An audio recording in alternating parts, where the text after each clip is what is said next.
morning. So yun guys, may papakita ko sa inyo troubleshooting.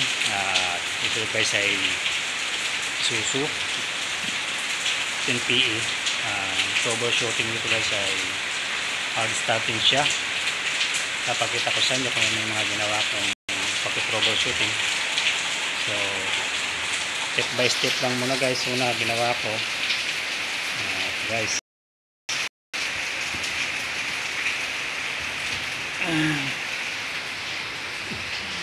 so yan guys, unang ginawa ko talaga dito, una nagpalit ako ng hose yung papunta sa ano guys. Tara guys, punta tayo doon, papakita ko sa inyo. So yun guys, una nagpalit ako ng hose kasi luma na yung hose dito. Kala ko dito na nasingaw.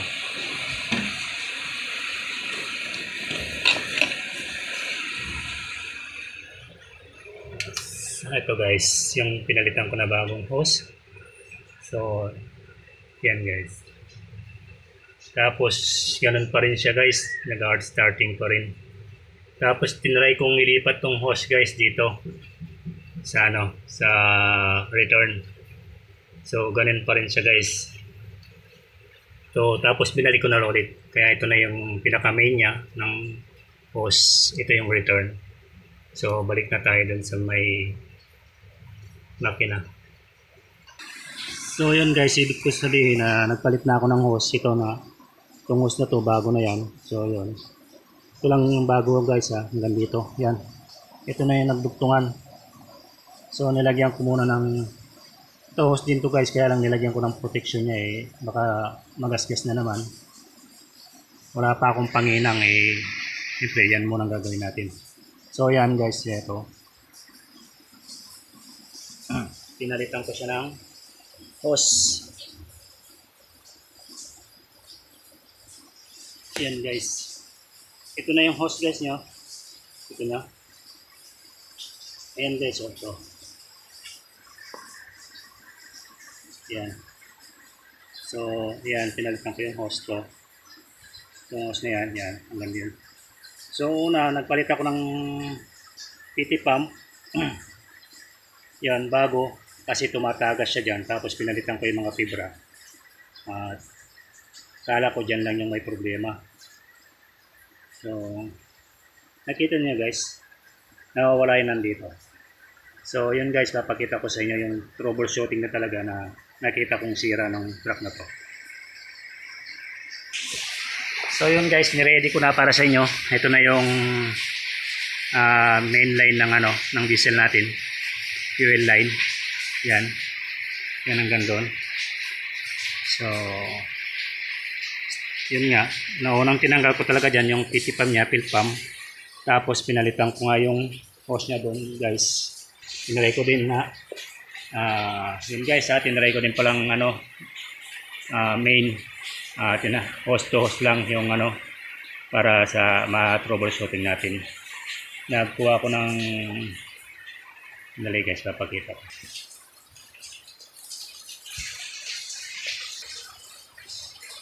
So ayun guys, tinry ko din siyang yan, nakita nyo may diesel dito. Tinry ko siya na ninail ko dito yung hose papunta dun sa titipam niya o fill pump.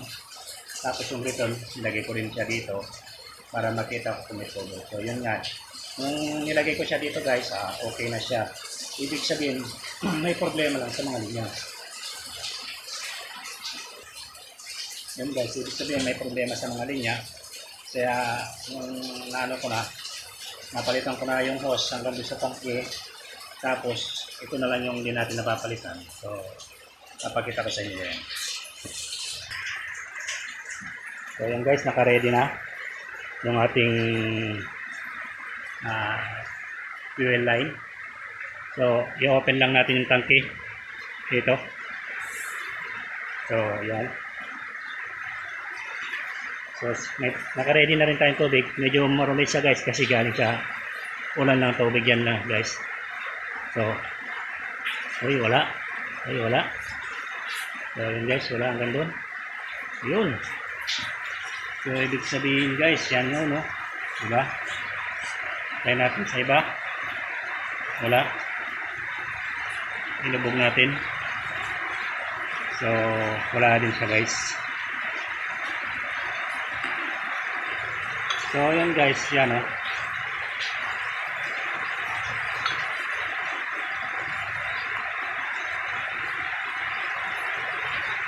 Wala diba guys? Yan. So, ito guys. Takpan nyo pala yun o. Hindi ko nasabi sa inyo. Yan. Yung sa fuel line, takpan nyo yan. Tapos, lagay nyo, itutok nyo yung linya ng hose dito sa ano natin yan. Dito. Yan. Saka kayo mag-troubleshoot. So,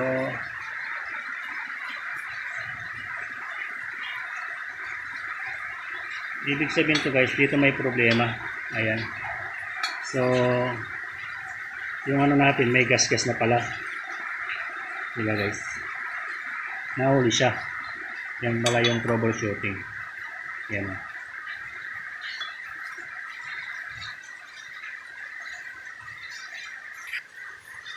So yun guys, nahuli natin yung troubleshooting ng 10PE.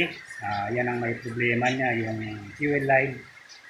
Nakailang araw din ako dito kasi marami akong na ginagawa. So yun, ang problema niya pala ito, yung hose na yan. Yan lang pala ang problema niya.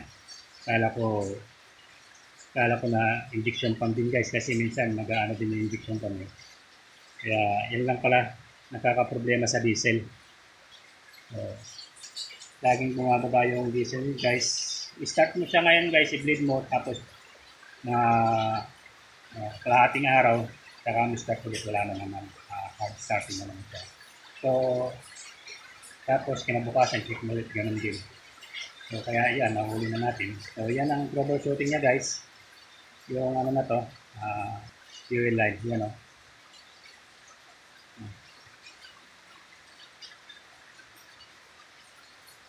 Pero yan guys, hindi pag binilid mo dun guys, walang lumalabas na diesel dyan.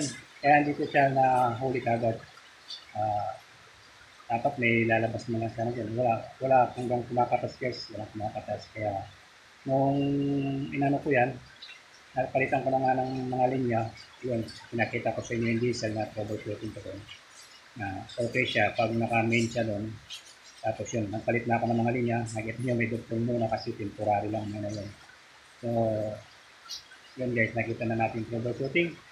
So, kita nyo naman, ito na yung problema. Yan o.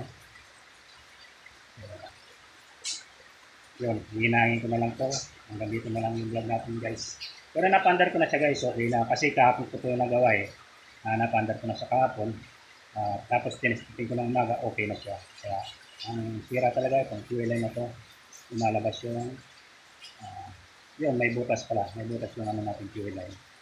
So nagkakahangin siya kasi nakakahigop siya ng hangin dito yung diesel natin, yung linya ng diesel. So yun guys, hanggang dito lang ang ating vlog. Sana supportin niyo pa rin si Alan Diesel Mechanic. Maraming salamat sa inyo guys. Thank you guys.